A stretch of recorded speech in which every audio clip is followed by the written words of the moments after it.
Yeah, yeah. I mean, does that seem kind of odd that they would have something that they knew? I want to say they should have known that that was like that. Um, okay, let me just kind of move on to some other things. We didn't now. We're mentioning we played co-op, which is kind of the way to play this game. Playing it by yourself is not as fun as playing with other people. Absolutely.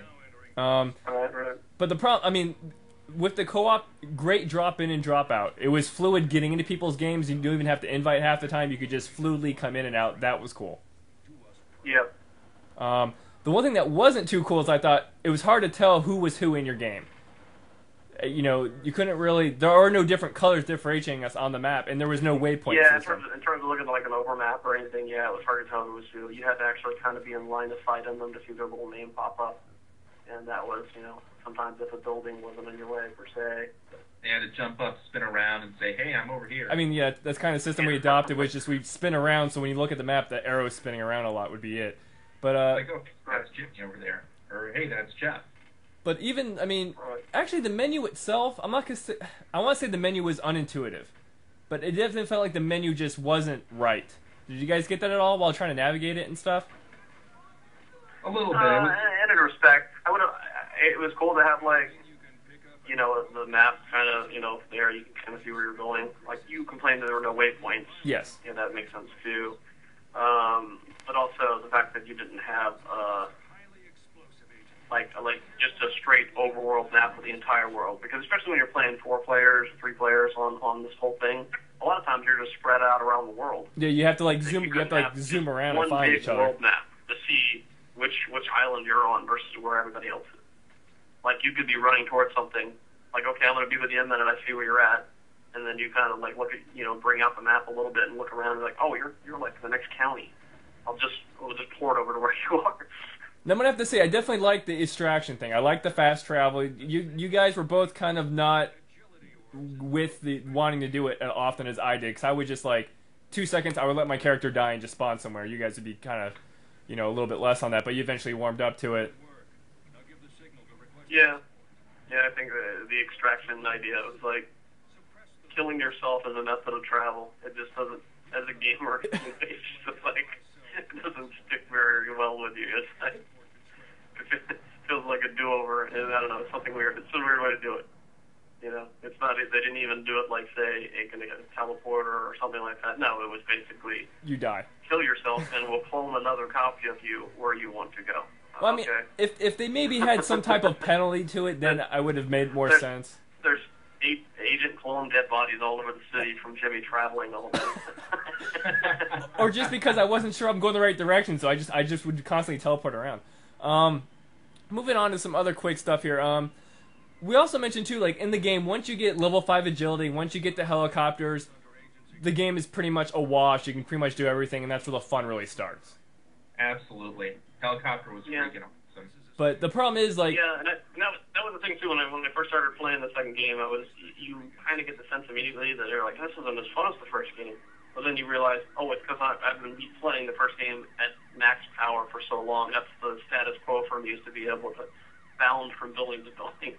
So once you get into that 5-star range, you're good. But what I thought was kind of interesting, and we mentioned this before, is if you didn't know about the helicopters, could you have gone the whole game without ever touching them? In some respects, yeah. There were a few aspects where they didn't really introduce, weapons and items to you in a way that were like, when you would unlock something, you would generally just say, hey, check your thing. Next time you kill yourself and respawn, there might be extra goodies. Or next time you call in a resupply. But it wouldn't tell us what they were or what they would do. The helicopter wasn't in a resupply. That you had to go someplace to get it. Well, I mean, hell, we beat the game, played it for a day, and then I was like, there's magnet grenades? There's these sticky magnet grenades that grapple stuff? We went 12 plus hours. I mean, we saw them in our menu. We saw that they did little damage, but nowhere in that menu, when we highlighted it, did it tell us gravity grenades, sticky grenades. It didn't tell us anything what it would do. We just saw, it has at least explosives, F it. And we didn't realize this was a way to transport cars with a helicopter. And, I mean, that added some more fun to it. I thought that was really interesting. Even that, or it took us a day to figure out that you could actually have passengers on the side of your helicopter. That's another thing that took us a while to figure out. They never displayed that or showed it really happening, like to your characters. And that was on the little bucket seat that pops out the side. That was a sheer fluke. It was just basically me hitting Y trying to jack you from a helicopter, and then my guy just kind of got up in the seat, and you're like, well, that works too. And in which case that makes the wingsuit like plausible. Right. Now we all enjoyed the wingsuit, right? That was something new. I mean, I thought it was interesting. Mike, you used it a little bit. A little bit.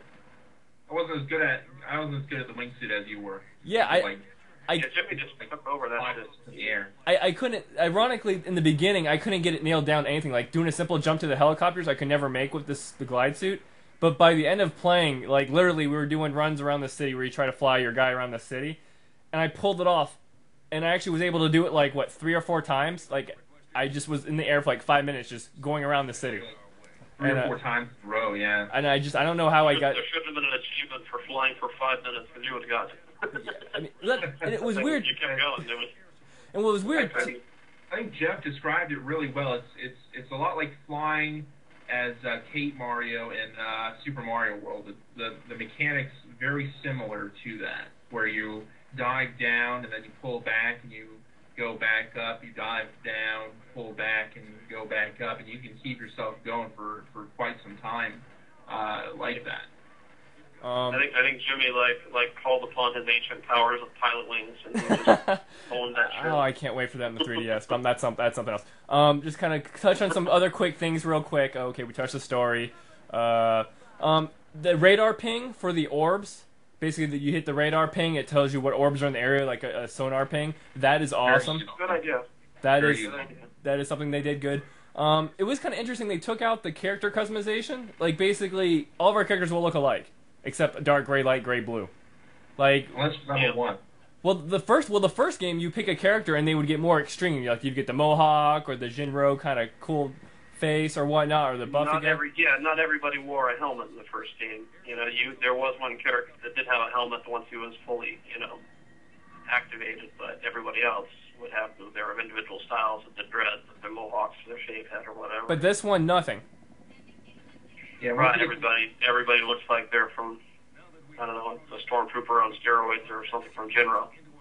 I mean that, and I think it's level 2. Then you get a helmet, and it's pretty much any sort of different face or whatever is pretty pointless. Which I love because every time you start the game, it's like pick one of these 4 faces. Why should I pick one of these 4 faces? Yeah, in 2 seconds, there's gonna be a mask over it. No so I know that deep down I'm a black guy out of this helmet. No vehicle transformations, which isn't that big of a thing, but it was always cool whenever you jacked an agency vehicle to see it Mighty Morphin Power Ranger around you and change and transform and go. That was always a cool feeling. Yeah, cool. But overall, the mecha designs were cool. The helicopter was a cool little, dragonfly-looking thing. That's cool. Now, what about the music? What y'all think of the music? Because I got sick and tired of hearing, techno remix, Creedence Clearwater Revival. Well, just it wasn't very. They made a bigger deal out of the music on the first one. I heard they heard anything about the music on the second one, and you rarely heard it. It may have been because we were never in cars. We were always on our feet running around, so you just kind of missed out on the music in that respect. But you kind of just hear it in cars driving by, or when you are in cars here and there. But it's certainly not. It's no Grand Theft Auto in terms of like a sandbox game with a soundtrack, Okay. Not gonna say I'm gonna try to wrap this up, but I'm gonna try to wrap this up because we're already at the 18-minute point. I will say this: did it feel more like an expansion pack or add-on to the first game than an actual new game?